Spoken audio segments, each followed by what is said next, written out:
Weekend पर जब भी गोल्ड की मार्केट क्लोज हो जाती है तो बहुत सारे लोगों के ऑलरेडी ऑर्डर्स चल रहे होते हैं और उनको टेंशन लगी रहती है। पूरा उनका जो वीकेंड है, हफ्ता और इतवार भी टेंशन में गुजरता है कि यार पता नहीं जब मंडे को मार्केट ओपन होगी तो हमारे बाय के ऑर्डर्स लगे हुए तो क्या मार्केट बाय ही जाएगी या हमारे ऑर्डर के अगेंस्ट जाकर हमारा अकाउंट लिक्विडेट कर देगी। तो आने वाले हफ्ते को यानी कि 10 नवंबर से लेकर 15 नवंबर तक मार्केट के अंदर क्या हम अपॉर्चुनिटीज को फाइंड कर सकते हैं, क्या मैं प्रिडिक्ट करता हूं एज अ ट्रैप ट्रेडर, वो आज की इस वीडियो के अंदर मैं आपको बताने वाला हूं। तो अगर आप ट्रैप ट्रेडिंग में इंटरेस्टेड हो तो ये वीडियो आपके लिए, यानी कि अगर आप भी मेरी तरह मार्केट को एक अलग नजरिए से देखना चाहते हो, यानी कि हर बंदा सपोर्ट के ऊपर बाय फाइंड करता है कि भाई यहां पर डिमांड है, लेकिन मैं एक अनोखा ट्रेडर हूं। मैं सपोर्ट पर बाय फाइंड नहीं करता और ना ही रेजिस्टेंस पर मैं सेल करता हूं। रेजिस्टेंस के ऊपर हर बंदा सेल करने की कोशिश कर रहा है, लेकिन मार्केट मेकर उसको उस रेजिस्टेंस के ऊपर ट्रैप करके मार्केट को बुलिश कैसे लेकर जाएंगे, मैं उस नजरिए से मार्केट को देखता हूं। और अल्हम्दुलिल्लाह पूरे महीने के अंदर हम बहुत ही अच्छे प्रॉफिट्स बनाते हैं और जो प्रीवियस हमारा मंथ गुजरा है 200% का प्रॉफिट हमने किया है। लेकिन आने वाले हफ्ते को हमने क्या as a trap trader market के अंदर अपॉर्चुनिटीज को फाइंड करना है, वो आज की इस वीडियो के अंदर आपको पता लगेगा। तो बगैर किसी ताखिर के चलते हैं अपने गोल्ड के चार्ट के ऊपर। तो ये मैं आ गया हूं गोल्ड के चार्ट के ऊपर। ये हमारा वीकली टाइम फ्रेम है। तो अगर आप प्रीवियस वीक की कैंडल देखते हैं तो पूरा का पूरा इनडिसीजन है, कोई डिसीजन मार्केट में नहीं हुआ, ना बायर्स प्रॉफिट में रहे ना सेलर्स प्रॉफिट में रहे। लेकिन एज अ डे ट्रेडर हमने डेली 100-150 पिप्स मार्केट के अंदर पूरा हफ्ता बुक किया है। तो पिछले हफ्ते मैंने आपको दो इंपॉर्टेंट लेवल्स बताए थे, वो कौन से लेवल थे सबसे पहले मैं आपको वो बता देता हूं, क्योंकि अभी भी मार्केट उस लेवल्स पर नहीं गई और हमारे एक लेवल पर मार्केट ने हमें बहुत अच्छा प्रॉफिट दिया है। वो लेवल एक था हमारा ये वाला रेजिस्टेंस लेवल, यानी कि मार्केट ने इस लेवल को यहां से रिस्पेक्ट दी, यहां से रिस्पेक्ट दी, यहां से रिस्पेक्ट दी। मैंने आपको बोला था कि अगर इस हफ्ते मार्केट इस लेवल पर आकर सस्टेन करती है तो मार्केट का न्यू टारगेट ये वाला लेवल होगा, लेकिन मार्केट पूरे हफ्ते में उस लेवल तक पहुंच ही नहीं पाई। नेक्स्ट हमारा टारगेट होता 4130 तक का, अगर मार्केट 4050 तक के लेवल पर आ जाती, लेकिन मार्केट पूरा हफ्ता इस लेवल पर नहीं आई। इसका मतलब ये है कि मार्केट में बाइंग स्ट्रॉन्ग नहीं है और मार्केट ने ये जो डबल बॉटम बनाया है ये वाला, पॉसिबिलिटी है कि मार्केट इस डबल बॉटम को ब्रेक करके एक न्यू लो बना दे।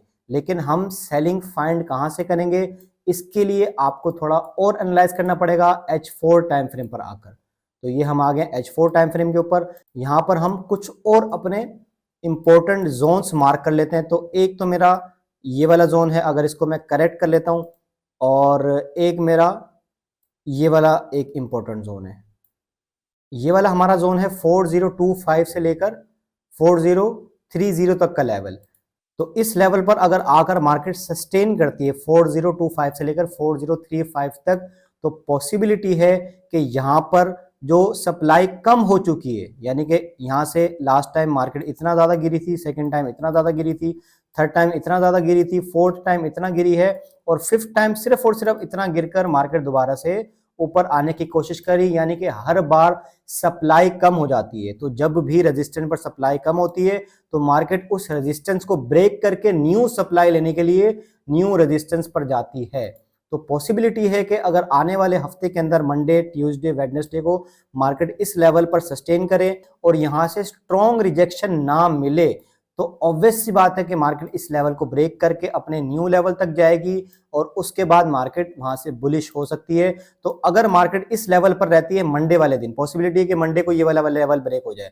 तो मंडे को अगर इस लेवल पर मार्केट रहती है और नीचे वाला जो एक मार्केट ने लो लगाया है, ये वाला लो, इसको ब्रेक नहीं करती, यानी कि सेलिंग आती है और सेलिंग यहीं से वापस से रिजेक्ट होकर उस लेवल पर चली जाती है, तो ऑब्वियसली यहां से बहुत अच्छी बाइंग फाइंड हो सकती है, मार्केट एक न्यू हाई बनाने जा सकती है। लेकिन अगर मार्केट गिरकर अपने इस लेवल पर आ जाती है, जो कि मेरा लेवल बनता है 3952 से लेकर 3959, समझे कि 55 से 60 वाला लेवल, इस लेवल पर मार्केट आती है और यहां से उसको स्ट्रॉन्ग बाइंग नहीं मिलती, तो ऑब्वियस सी बात है मार्केट यहां से गिर जाएगी। लेकिन ये जो क्रैश है, मैं एक्सपेक्ट ये करता हूं कि अगर मैं डे टाइम फ्रेम पर आता हूं ना, तो मार्केट में ये जो एक डब्ल्यू पैटर्न बना हुआ है डे टाइम फ्रेम के हिसाब से, ये देखें ये डब्ल्यू पैटर्न बना हुआ है, तो डब्ल्यू पैटर्न के ऊपर मैं अपने गोल्डन बैच के अंदर बता चुका हूं कि ट्रैप कैसे होता है। मार्केट जब भी बेरिश ट्रेंड में होती है और बेरिश ट्रेंड के अंदर मार्केट ने न्यू लो लगाना होता है तो उसको लिक्विडिटी चाहिए होती है। तो मार्केट क्या करती है, डबल बॉटम पैटर्न बनाती है यानी कि डब्ल्यू पैटर्न, और उसकी नेक लाइन को ब्रेक कर देती है। जब नेक लाइन ब्रेक होती है तो दुनिया भर के रिटेल ट्रेडर्स वहां पर बाय करते हैं और मार्केट मेकर्स को बायर्स ही चाहिए होते हैं ताकि वो उन बायर्स को सेल करके मार्केट में न्यू लो बना दें। तो यहां पर पॉसिबिलिटी है कि मार्केट ये वाला लेवल ब्रेक करके वापस से इस लेवल पर आकर बायर्स को ट्रैप करके नीचे जाकर एक न्यू लो बना दे। वो उस सूरत में कि मार्केट इस लेवल को ब्रेक करने के बाद दोबारा रिटेस्ट करे और जो उसने ब्रेक करने में हाई बनाया था उसको मार्केट ब्रेक ना करे, तो ऑब्वियसली यहां पर यही होगा कि मार्केट वीक बाइंग दिखाकर सेल जाकर एक न्यू लो बना सकती है। मेरी ये वाली ज्यादा एक्सपेक्टेशन है। तो मैं क्या करूंगा, मार्केट अगर इस लेवल पर आती है, यहां पर इस लेवल को ब्रेक करने के लिए भी उसको लिक्विडिटी चाहिए होगी। यहां पर वीक सेलिंग अगर मार्केट ने बनाई तो मैं यहां से बाय फाइंड करूंगा, मुझे आराम से 200 पिप्स 250 पिप्स 300 पिप्स मार्केट के अंदर मिल जाएंगे जब तक मार्केट इस लेवल पर नहीं आती। इस लेवल पर आने से पहले अगर मार्केट गिर जाती है तो वो बायर्स को ट्रैप करके इस तरीके से हर बार डिमांड कम करते करते करते न्यू डिमांड लेने नीचे चली जाएगी। एक मेरी ये एक्सपेक्टेशन है। अगर मार्केट इस लेवल को ब्रेक करके फेक ब्रेकआउट दिखा देती है, लेकिन अगर इस लेवल को ब्रेक करके स्ट्रांगली इस लेवल पर आ जाती है और यहां पर वो सेलर्स को ट्रैप करती है तो यहां से मार्केट ऊपर की साइड निकल सकती है। लेकिन मार्केट ने ये जो डब्ल्यू पैटर्न बनाया हुआ है तो 85% चांसेस है कि मार्केट इस डब्ल्यू पैटर्न के ऊपर बायर्स को ट्रैप कर दे। तो बाय फाइंड करने के लिए ये वाला लेवल है 4025 से लेकर 4030 तक का लेवल। यहां से आप बाय फाइंड करना, मार्केट ऊपर निकल जाएगी, आपको अच्छा प्रॉफिट मिल जाएगा। अगर मार्केट दोबारा से रिजेक्ट होकर इस लेवल पर आती है तो यहां पर आपने ये देखना है कि मार्केट ने ये जो हाई बनाया था इस हाई को ब्रेक कर देती है तो फिर ठीक है। अगर ब्रेक नहीं करती तो यहां से आपने दोबारा बाय फाइंड नहीं करना, यहां से आपने सेलिंग फाइंड करनी है और नीचे हर सपोर्ट से आपने सेलिंग फाइंड करनी है। वो कौन कौन सी सपोर्ट्स हैं वो भी मैं आपको ड्रॉ करके बता देता हूं ताकि आपको आसानी हो। तो वो लेवल्स बनाने के लिए हम दोबारा से H4 टाइम फ्रेम पर आ जाएंगे। तो H4 टाइम फ्रेम के ऊपर नंबर 1 रेजिस्टेंस मेरी यही है 4025 से लेकर 4035। यहां से मार्केट बुलिश हो सकती है और अगर मार्केट गिरती है तो हमारा एक ये वाला इंपॉर्टेंट लेवल है, ये वाला लेवल कौन सा, 4071 से लेकर 407374 तक वाला लेवल। इसको हम H1 टाइम फ्रेम के ऊपर जाकर करेक्ट भी कर लेंगे। यानी कि मैं आपको हर वो जोन बता रहा हूं जहां से आप ट्रैप फाइंड कर सकते हो। तो मार्केट अगर इस लेवल पर नहीं आती है, इस लेवल को ब्रेक करने के बाद यहां पर आती है तो यहां से आप वीक बाइंग देखकर सेलिंग प्लान कर सकते हो। यहां तक यहां पर आपने अपना प्रॉफिट बुक कर लिया, उसके बाद नेक्स्ट डे आप इस लेवल पर वीक बाइंग देखकर दोबारा से सेलिंग प्लान कर सकते हो। इस लेवल से नीचे सेलिंग ही करेंगे, बाइंग करनी है तो इस लेवल से ऊपर करनी है, ये आपने माइंड में रखना है। एज अ ट्रैप ट्रेडर मेरी ये एनालिसिस है। मैं अपने ग्रुप के अंदर भी इसी तरीके से ट्रेड फाइंड करूंगा, लेकिन कई बार मार्केट में सिनेरियोज बदल जाते हैं तो वो फिर मैं अपने वीआईपी ग्रुप में ही अपडेट करता हूं। तो वीआईपी ग्रुप बिल्कुल फ्री, अगर आप ज्वाइन करना चाहते हो तो मुझसे व्हाट्सएप पर कॉन्टैक्ट कर सकते हो। तो मार्केट में एक ये वाला मेरा सपोर्ट हो गया जहां से मैं वीक बाइंग देखकर सेलिंग प्लान करूंगा 3974 से लेकर 3978। उसके बाद नेक्स्ट मेरा जोन होगा 3953 से लेकर 395657 तक वाले लेवल।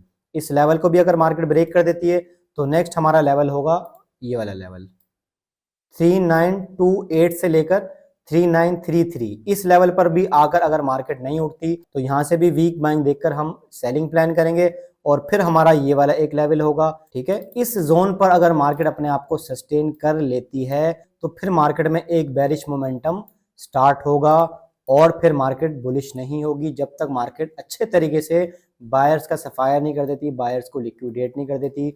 और नीचे वाले लेवल्स ये हो सकते हैं हमारे 3841 से लेकर 3846 तक, यानी कि फिर मार्केट ने 3800 से लेकर 3700 के बीच में घूमना है या 3800 से लेकर 3900 और 4000 के दरमियान में घूमना है। वो उस सूरत में होगा कि जब मार्केट हमने जो डब्ल्यू पैटर्न बनाया था उसको ब्रेक करने के बाद वो ब्रेक फेल कर देती है तो जितने भी बायर्स होंगे उनको ट्रैप करके मार्केट आराम से नीचे आकर उनको लिक्विडेट कर सकती है। क्योंकि अगर आप देखते हैं तो अभी भी एक सेल मोमेंटम है। देखें मार्केट यहां से गिरी थी, एक पुल बैक दिया, ये लो बनाया, उसके बाद मार्केट ने एक ये हायर लो बनाया, लेकिन उस हायर लो को मार्केट ने ब्रेक कर दिया। हायर लो बनाने पर लोगों ने समझा होगा कि मार्केट दोबारा से बाय जाएगी, लेकिन मार्केट ने बायर्स को ट्रैप करके न्यू लो बना दिया, फिर न्यू लो बना दिया। अभी मार्केट में सेल मोमेंटम ही है, जब तक मार्केट अपने इस लेवल से ऊपर नहीं आती। इस लेवल से ऊपर आ जाएगी तब आप सोच सकते हैं कि मार्केट शायद अब दोबारा से बुलिश होकर न्यू हायर हाई बना दे, लेकिन जब तक मार्केट इस लेवल को ब्रेक नहीं करती, कौन सा लेवल, 4130 वाला लेवल, तब तक आप मार्केट में लॉन्ग टर्म बाय में नहीं रहेंगे। आप शॉर्ट टर्म बाय कर सकते हैं, मैंने आपको बता दिया कि इस लेवल पर मार्केट आए तो आप शॉर्ट टर्म बाय करके अपना प्रॉफिट बुक कर सकते हैं नेक्स्ट लेवल पर। और नेक्स्ट कौन सा हमारा लेवल हो सकता है वो भी बता देता हूँ। नेक्स्ट हमारा ये वाला लेवल हो सकता है, इस लेवल पर आप अपना प्रॉफिट बुक कर सकते हैं। कौन सा लेवल, 3071 से 3075 तक। उसके बाद नेक्स्ट आपका जोन होगा 4129 वाला लेवल। लेकिन पॉसिबिलिटी है कि मार्केट इस लेवल पर सेलर्स को ट्रैप करके बाय में निकले और इस लेवल पर दोबारा से सेलर्स को ट्रैप करके बाय निकले और ब्रेकआउट बायर्स को ट्रैप करके मार्केट दोबारा से इस लेवल पर आ जाए, फिर दोबारा से रीटेस्ट पर बायर्स को ट्रैप करके इस तरीके से हर जोन पर ट्रैप करती हुई नीचे निकल जाए। तो ये सारी सिचुएशन है मार्केट की। उम्मीद करता हूं कि आपको मेरा ट्रैप समझ आएगा कि मैं क्या ट्रैप फाइंड करता हूं, यानी कि रेजिस्टेंस पर मैंने ये देखना है कि यार सप्लाई कम हो रही है या बढ़ रही है। तो अगर आप इस लेवल पर देखेंगे तो सप्लाई इतनी थी, इतनी थी, इतनी थी, इतनी थी, फिर इतनी रह गई, यानी कि बिल्कुल कम। तो अब मार्केट फास्ट में ऊपर निकल के इस लेवल तक जाने की पॉसिबिलिटी रखती है। लेकिन दूसरा सिनेरियो ये है कि अगर मार्केट ये वाला जो हमारा डे टाइम फ्रेम पर डब्ल्यू पैटर्न बना हुआ है, डबल बॉटम बना हुआ है, तो उस डबल बॉटम पर मार्केट अगर ट्रैप कर दे, यानी कि ये वाला हमारा डबल बॉटम एक डब्ल्यू पैटर्न बना हुआ है, इस डब्ल्यू पैटर्न को मार्केट स्ट्रांगली ब्रेक ना करे, ब्रेक करने के बाद मार्केट रिटेस्ट करे और जो उसने हाई बनाया था वो हाई ब्रेक ना करे, तो ऑब्वियस सी बात है कि मार्केट में फिर बायर्स का कंट्रोल नहीं रहेगा अगर हाई ब्रेक नहीं होता। अगर हाई ब्रेक हो जाता है तो फिर अप ट्रेंड में मार्केट बायर्स को कैसे ट्रैप करती है, उस ट्रैप पर अमल करते हुए आप बाय की अपॉर्चुनिटीज को फाइंड कर सकते हैं। लेकिन फिलहाल अगर आप इजी वे में समझना चाहते हैं, क्लियर कट समझना चाहते हैं, तो ये वाला लेवल है हमारा 25 से 30 वाला, 4025 से 4030 वाला लेवल। यहां पर वीक सेलिंग होगी तो हम 100% बाय करेंगे। बाय करने के बाद हमने अपना प्रॉफिट बुक कर लेना है। बुक करने के बाद जो मार्केट ने हाई बनाया था वो हाई ब्रेक हो जाता है तब तो हम बाय में ही रहेंगे। लेकिन अगर वो हाई ब्रेक नहीं होता तब वीक बाइंग देखकर हम सेलिंग फाइंड करेंगे और हर सपोर्ट से हम सेलिंग फाइंड करके न्यू लो तक मार्केट को जाने देंगे। और अगर मार्केट इससे ऊपर ही रहती है तब फिर हम बाय में ही रहेंगे। ये सिंपल सी हमारी एनालिसिस है ट्रैप ट्रेडिंग वाली, मैंने डिटेल में आपको समझाने की कोशिश की है। अगर आप ऑलरेडी मार्केट में ट्रेड कर रहे हो, सपोर्ट रेजिस्टेंस डिमांड सप्लाई का आपको पता है, तब आप सपोर्ट एंड रेजिस्टेंस के ऊपर ट्रैप फाइंड कर सकते हो। लेकिन अगर आप मार्केट में बिल्कुल नए हो तो मेरा मशवरा है कि आप पहले ये जो बेसिक चीजें हैं कि मार्केट में सपोर्ट क्या होती है, रेजिस्टेंस क्या होती है, सप्लाई क्या होती है, डिमांड क्या होती है, एक मार्केट स्ट्रक्चर किस तरीके से बनता है, up trend, down trend, consolidation area, किस में आपको बाय में जाना होता है, किस में आपको सेल में जाना होता है, ये प्रॉपर आपको सीखना पड़ेगा। तो इसको आप सीखें, उसके बाद फिर आप इन्हीं लेवल्स के ऊपर ट्रैप्स फाइंड करें। तो इंशाल्लाह मेरा दावा है और मेरा यकीन है कि अगर आप सच्चे दिल से मार्केट की नॉलेज लेते हो तो फिर इंशाल्लाह मार्केट में आप जरूर प्रॉफिटेबल बन जाओगे। तो उम्मीद करता हूं कि आपको मेरी ये फोरकास्ट वाली वीडियो पसंद आई होगी। अगर आपको पसंद आई है तो लाइक कर दें और कमेंट करके बताएं कि मार्केट को अलग नजरिए से देखना, अलग पर्सपेक्टिव से देखने में क्या मजा है और उस नजरिए से देखकर मार्केट में अगर हम ट्रेड करते हैं तो क्या हम प्रॉफिटेबल बन सकते हैं। बिल्कुल बन सकते हैं, क्योंकि मैं सिर्फ बता नहीं रहा बल्कि मैं अपने ग्रुप्स के अंदर अपने सब स्टूडेंट्स को प्रॉफिट करवा भी रहा हूं। तो अगर आप मेरा वीआईपी ग्रुप ज्वाइन करना चाहते हैं, फ्री ऑफ कॉस्ट ज्वाइन कर सकते हैं। व्हाट्सएप पर नंबर है, राब्ता कर लें। और अब हम मिलेंगे अपनी किसी दूसरी इंफॉर्मेटिव वीडियो के अंदर। तब तक के लिए अपना ख्याल रखें। अल्लाह हाफिज।